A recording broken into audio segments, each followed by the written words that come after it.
Hello, hello. Welcome back to Let's Talk Ray Bradbury, the playlist here on Let's Talk where we discuss the many works of the great science fiction author Ray Bradbury. Though not all of his stories were indeed science fiction, this one falls into that bunch. It is called Lafayette Farewell. It was written in 1988, so it's a rather late story in his career. In this tale, 98-year-old World War I fighter pilot, veteran named Bill, often gets lost. He's coming to the end of his life and he can remember very little.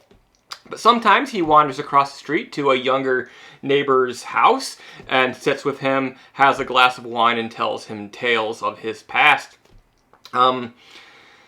Bill often can't remember which tales he has already told and which pictures he has shown his friend, but the friend is very polite and he allows the man to continue telling him these stories over and over again. But he can't remember much of what's going on currently. But he often dreams now that he is back in the skies over France and Germany, fighting, shooting down planes. He also sees now in his dreams the faces of the boys that he shot down from their planes. He sees them burning and spiraling into the ground, and the only way that he can basically give them peace now is to make them stop smiling at him is to shoot them down once again. Back then, when he was a younger man, he believed they were enemies. He was told to fight, this is the bad guy, but he doesn't really see it so much like that anymore. But increasingly now, for more and more of the night and the day, they haunt him, and he's constantly finding himself in the point where he's pretty much always in France and Germany, back in time, back in the early 1900s, as opposed to being in his present. It increasingly becomes the only part of his mind that is functioning.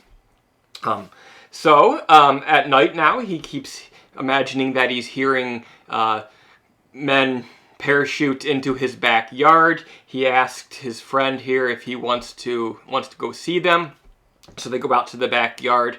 The skies darken. They hear the rumble of engines. They hear the plunking of people dropping into the yard.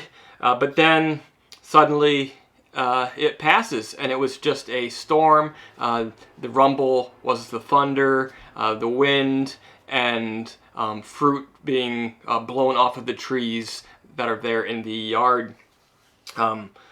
Shortly after, Bill wanders off, and then a few days after that, Bill is dead, but his stories and his memory lives on because Bill's wife sent those pictures to the friend's house, and he now places them on his mantelpiece and occasionally drinks a toast of sherry wine to them.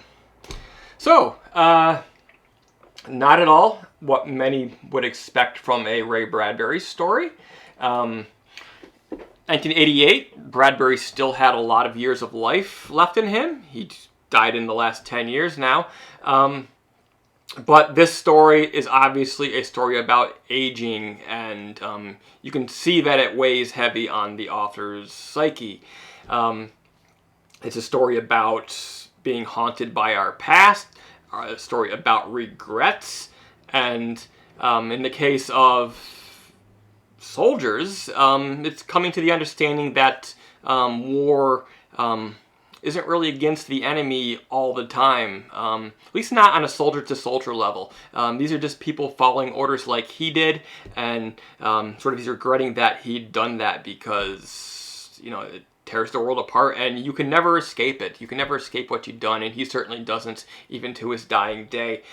That said, I think it would be a mistake to think of this as only being about the regrets of military men. I think it speaks to everybody, including myself, who did not fight, because even at age 38, I already have regrets and things that haunt me and things that I wish that I could strike from my memory. But that's the case of being a human. It's just a basic human trait for anybody who's not a sociopath, at least.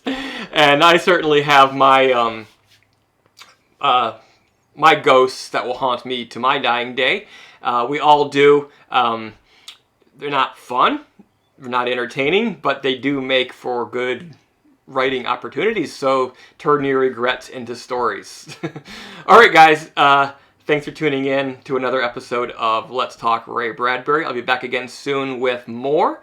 We are working our way through this collection of Ray Bradbury stories. There are about 100 of them here. We are about a dozen in, so plenty more Ray Bradbury coming for you in the next year or so as I work through this project. In the meantime, check out some of our other playlists here on Let's Talk, covering several authors, a variety of TV shows, movies. There's also many, many interviews, a little bit of something for everybody in our over 2,000 video collection. So yeah, guys, please subscribe, and I'll see you again soon.